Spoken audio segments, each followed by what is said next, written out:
देखिए, अगर आप ये वीडियो देख रहे हैं तो प्लीज पूरा जरूर देखे जाना। हो सकता है आपको वीडियो बुरा लगे, लेकिन मैं नहीं चाहता कि आप जिस धोखे में हैं या फिर आगे समय में आप धोखा खाएं तो आप उस धोखे में पड़े रहें और आप परमेश्वर से दूर हो जाएं। मैं नहीं चाहता। इसलिए जो भी मैं इस वीडियो में कहूँगा वो कड़वा जरूर हो सकता है, लेकिन आपके लिए फ़ायदेमंद होगा, आपके लिए बेटर होगा और आपके लिए अच्छा ही होगा। इससे आप परमेश्वर के साथ अपना संबंध बना सकेंगे, संबंध कायम करके रख सकेंगे अपने पिता से, जो स्वर्गीय पिता प्रभु यीशु मसीह, उसके साथ अपना रिश्ता बिल्ड कर पाएंगे।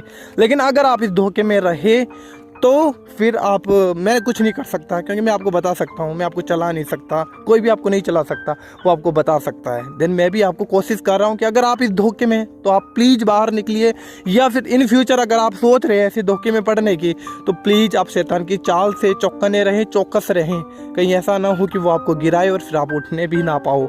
देखिए, कुछ लोगों ने मुझे मैसेज किया था और उन्होंने कहा कि हमारे लिए प्रार्थना करिए कि हम शादी चाहते हैं, हम शादी करवाना चाहते हैं। और एक सिस्टर थी और एक ब्रदर ने भी मुझे कॉल किया था, तो उन्होंने कहा कि भाई देखो, हम प्रभु यीशु मसीह पे विश्वास करते हैं, तो हमारे लिए प्रार्थना करो कि हम किसी से प्यार करते हैं। तो लड़का बोल रहा है, एक ब्रदर बोल रहा है कि मैं किसी लड़की से प्यार करता हूँ और वो प्रभु को नहीं जानती है और मैं चाहता हूँ कि उसकी शादी मेरे साथ हो, आप प्रार्थना करें। तो पहले तो मैं आपको बताना चाहता हूँ, कभी भी परमेश्वर ये नहीं चाहेगा कि आप प्रभु में हैं और आप प्रभु में होने के बाद किसी अन्य जाति से शादी करें। परमेश्वर कभी भी इस प्रार्थना को एक्सेप्ट नहीं करेगा। कभी भी वो नहीं चाहेगा कि एक विश्वासी अविश्वासी के साथ रहे, क्योंकि हो ही नहीं सकता कि एक विश्वासी को ना, एक अविश्वासी एक विश्वासी को ना गिराए, हो ही नहीं सकता। इसलिए ये धोखा है, प्लीज़ आप इस धोखे से बाहर जरूर निकलिए। सिस्टर्स ने भी मुझे मैसेज किया कि भैया हमारे लिए प्रार्थना करिए कि हम उस लड़के से शादी करना चाहते हैं।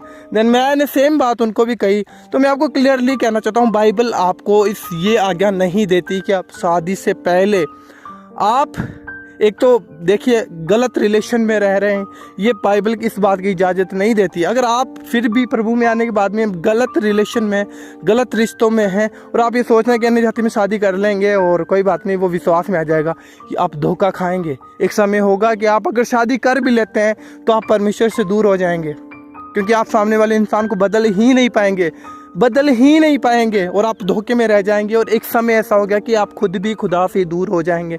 देन सावधान हो के चलिए। बाइबल हमें बार बार इस बात के लिए कहती है कि चौकस रहो, सावधान रहो। देन अगर आप चौकस नहीं है, सब कुछ जानने के बाद भी आप गलतियां कर रहे हैं, तो फिर परमेश्वर उसमें कुछ भी नहीं कर सकता। ना परमेश्वर के दास कर सकते हैं, ना पास्टर्स कुछ कर सकते हैं। बाइबल के अनुसार हम आप लोगों को बता सकते हैं। देन मैंने सेम वही चीज़ें आपको बताई हैं अभी, और मैं आगे भी बताता रहूँगा।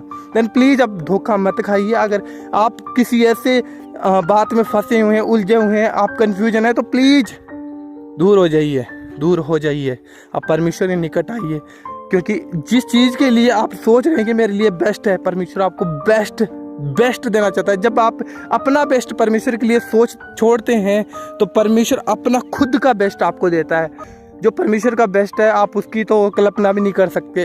देन आप प्लीज़ अगर इस धोखे में तो निकलिए। मैं आपको ये बहुत इंपॉर्टेंट मैसेज था, क्योंकि परमेश्वर की आत्मा ने मुझे अगुवाई किया कि इस विषय पे तू बता लोगों को, और लोग धोखे में, तो मैं चाहता हूँ कि आप लोग धोखे में ना रहें, आप निकले ऐसे धोखे से।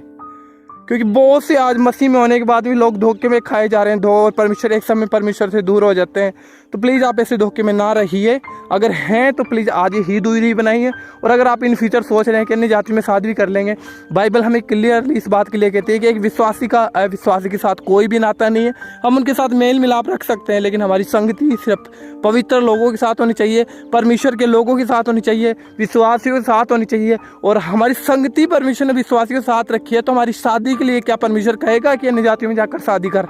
आप बाइबल पढ़ के देखिए, बाइबल में क्लियरली लिखा है, एक राजा ने परमेश्वर के विरुद्ध सुलेमान ने शादी की और वो फिर फंसा, फिर मूर्ति पूजा में चला गया। उसने सोचा कि मैं अपनी पत्नी को बदल लूंगा, प्रभु भी विश्वास करेगी, लेकिन वो धोखा खाया, परमेश्वर से दूर हुआ, मूर्ति पूजा करने लगा, और आखिर में उसका क्या एंड हुआ तो आप बाइबल में क्लियरली पढ़ सकते हैं।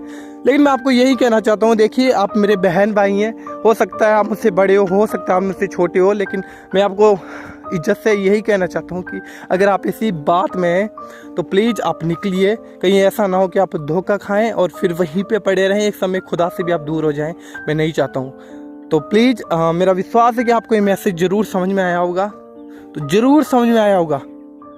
देन अगर आपको समझ में आया और अगर आप कोई ऐसी बात में नहीं है और आप जानते हैं किसी को, तो इस वीडियो को ज़रूर उन लोगों के पास शेयर करना, हो सके उनकी लाइफ बचे और वो खुदा के पास रहें और परमेश्वर उन्हें बेस्ट दे और best they. So God bless you. जय मसीह की।